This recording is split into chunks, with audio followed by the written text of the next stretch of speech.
महादेव,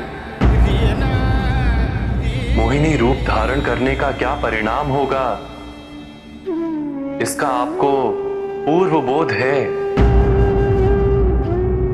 फिर भी आप मुझे इस पर विचार करने का आग्रह कर रहे हैं।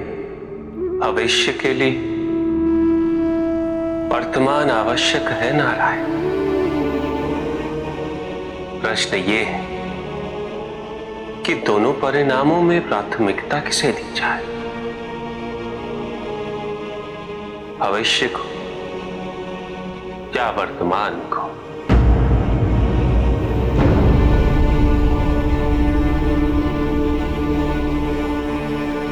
प्रश्न ये है नारायण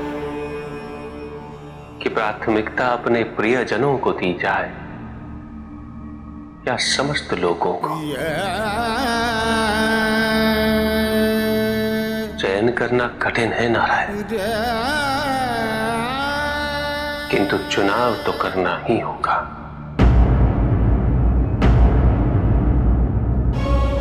महादेव ने सदा ही अपने परिवार से अधिक महत्ता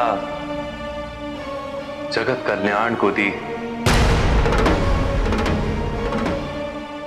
और हमने ये भी तो नहीं सोचा कि देवी पार्वती की इस निर्णय पर क्या प्रतिक्रिया होगी।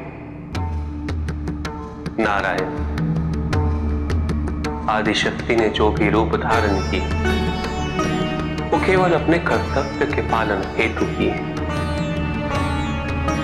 आपके द्वारा एक नए रूप को धारण करना, वो भी एक कर्तव्य के पालन हेतु आवश्यक है, और ये बात पार्वती अवश्य समझे।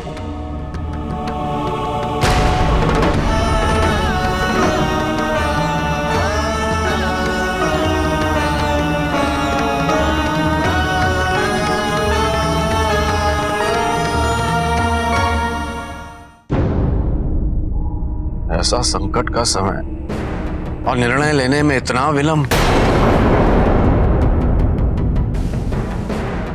क्या महादेव और नारायण को यह स्मरण नहीं है कि जितनी देर माता पार्वती अशांत रहेंगी और महिषी सक्रिय रहेगी,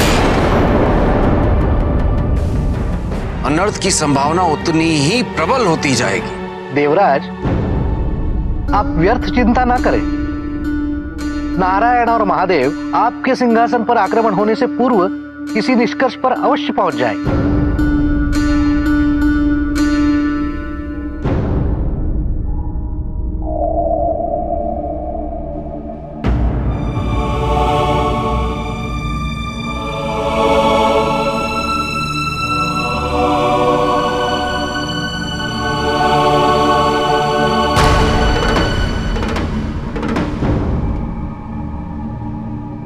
स्वामी, मेरा सुझाव केवल देवी पार्वती की चिंता का कारण था। कोई अन्य समस्या उत्पन्न करने की मंशा नहीं थी।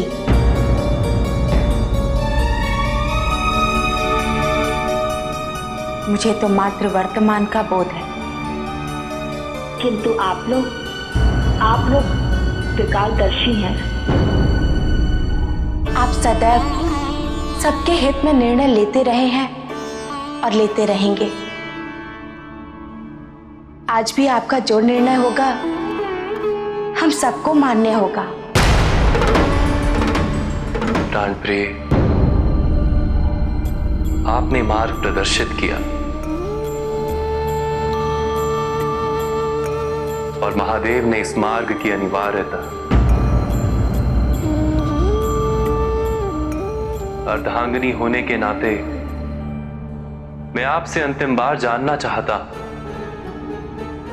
कि इस कार्य में आपकी स्वीकृति और पूर्ण समर्थन होगा। जब भी मैंने किसी संकट का सामना किया, देवी पार्वती सदैव मेरे साथ थी।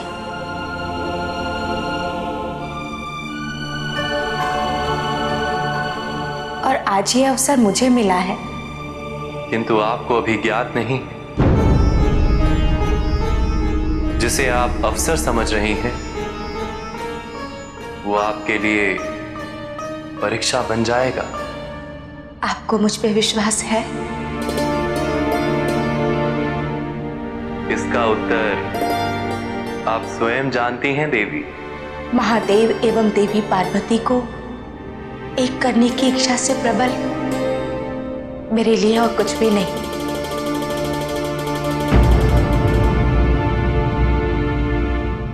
मैं आपके विश्वास को कदापि खंडित नहीं होने दूंगी।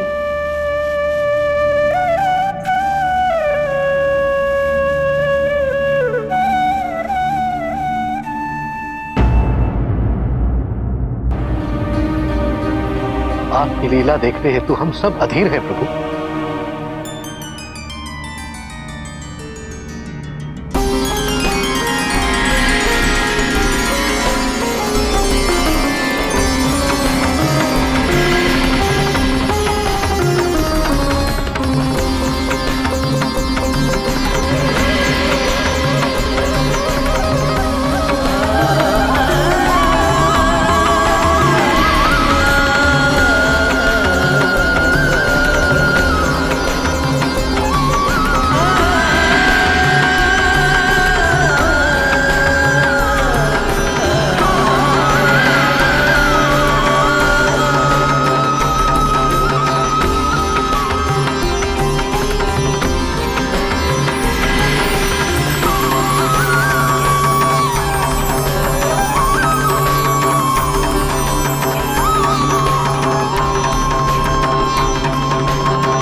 बहन पार्वती के सामान्य होने तक एक नई लीला आरंभ होने जा रही।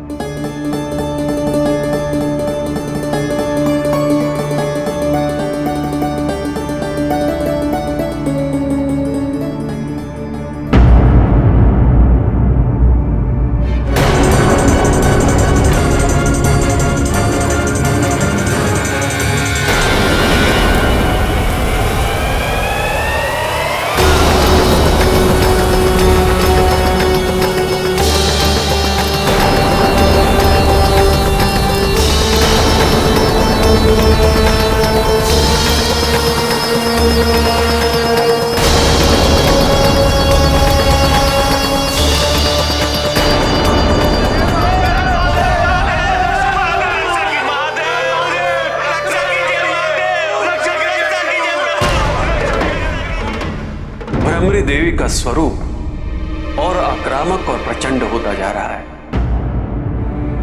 ऐसी अवस्था में पार्वती को शांत करना अत्यंत कठिन होगा, किंतु आपकी सहायता से संभव अवश्य होगा। मैं साधना में लीन होकर उसे शांत करने का प्रयास करूंगा। तब तक आप पार्वती से भेंट कर उससे बात करें।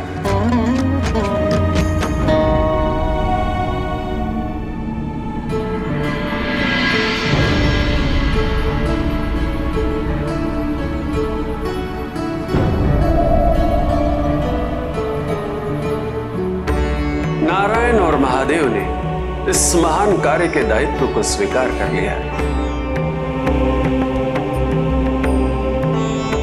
ऐसे में हम सभी को अपने अपने दायित्व को पूर्ण करने हेतु यहां से लौटना चाहिए।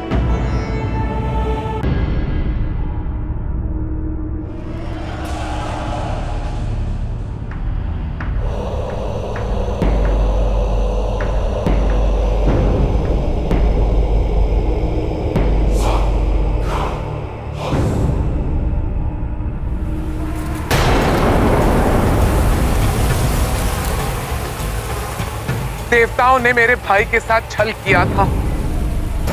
अब मैं आदि शक्ति के इस अनियंत्रित अवस्था का लाभ उठाऊंगी, क्योंकि मुझे ज्ञात हो गया है कि आदि शक्ति अब अपने आप को नियंत्रित नहीं कर सकती। प्रतिशोध देने का इससे अच्छा अवसर मुझे प्राप्त नहीं हो सकता।